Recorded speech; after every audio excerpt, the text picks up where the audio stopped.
Hey, Motor Man here, and today we're going to talk about, well, crash avoidance. In order to avoid a crash, you got to have some motorcycle skills, some technique. So many people, in fact, I always see them in the comment section when I suggest they come to the class. They say, well, I don't ride around cones in a parking lot. I ride out on the road. I'm a road rider. Well, the fact is, you probably couldn't ride around the cones and avoid knocking them over if you've never practiced and you have no technique. I don't care how many years you've been riding. Most of the people who come to my class probably been riding for 20 years, and they realize maybe through an almost crash or a close call that they need some help, especially on a big, heavy motorcycle. 3 techniques I teach: the proper use of your head and eyes, proper use of the friction zone, that's the area of clutch travel between completely open and completely closed.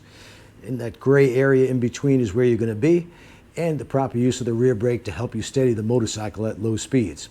One of the first exercises that we perform, or that I have the students perform, is the slow cone weave.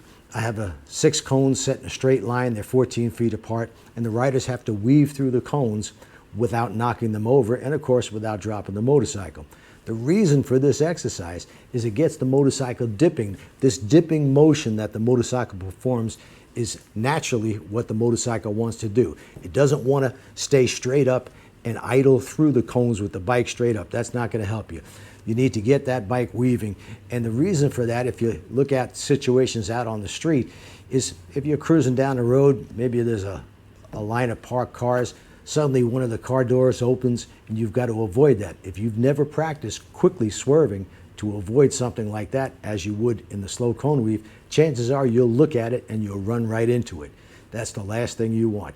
Another exercise that we perform is the offset cone weave. That's a series of quick left to right transitions. If you're on a severely winding road, the technique is going to be the same for that. You want to turn your head and eyes and look where you want to put that motorcycle. You never want to look at the thing you don't want to hit.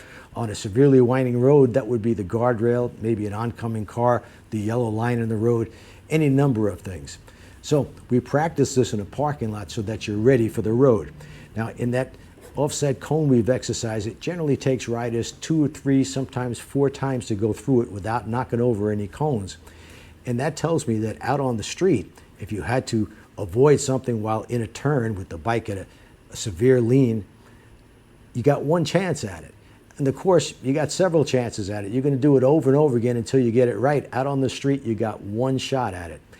The same thing with our intersection exercise. That's a 4-leaf clover where you're making a series of U-turns, and they are actually quick transitions from complete lean left to complete lean right.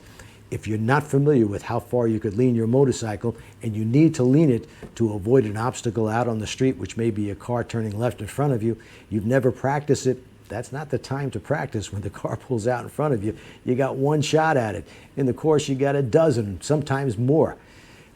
Believe me, training helps. On a motorcycle, especially with a motorcycle, the training should never stop. I've been doing this for 26 years. Recently, I took a high-speed course with Champ School, and that's out on a racetrack. And the reason I took that course is because we don't have very many winding roads, but if I want to take a trip up to the Smoky Mountains, I could use the practice.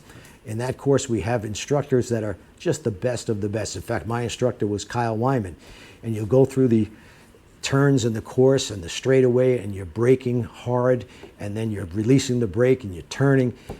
All the things that you don't normally do, but you may have to do at some point out on the street. I know that probably if you're riding a bagger, you're never going to be racing the bagger, but what you learn on the track where there's nobody that's going to get in your way will save your life out on the road. Think of it as insurance. In fact, speaking of insurance, this video is sponsored by Dairyland Insurance Company. That's a company that's been around for 70 years and offers competitive rates and quality coverage for motorcycle insurance. Dairyland wants to help get you back on the road very quickly by providing complication-free coverage. Check out the link below to get a quote today, and it may save you a bunch of money. Now, another thing we talk about in our class is trail braking. What trail braking is, very simply, you're going into a curve with some front brake on. By putting on a little bit of front brake, that front end dips down and gives you a lot more traction on the front tire.